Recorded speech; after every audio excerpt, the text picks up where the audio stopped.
So, hello guys. So, tuturuan ko po kayo kung paano mag-download ng GTA San Andreas sa mga mobile devices natin. So, it's the Play Store.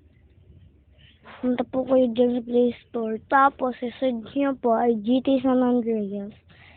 Yan po, play. Di po pa, yan po. Ayan po. Pwede rin po dito sa Happy Mode. Sa Google na dadalo. Guys, totoo talaga to guys. Huwag kayo magtiwala. Libre lang po sa Happy Mode. Pagka po sa Happy Mode, mas maganda, mas magaling. Guys, labaris, kinakalabahan pa naman ako yan.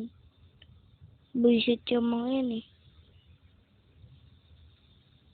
Patay na itong mga to. Nga guys.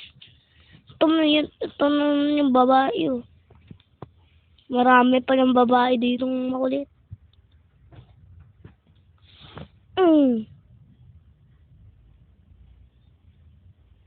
Yakang dalang kutsilyo. Maraming pera. Thank you sa pera. Hanggat dito na lang tayo. Gamer Origin.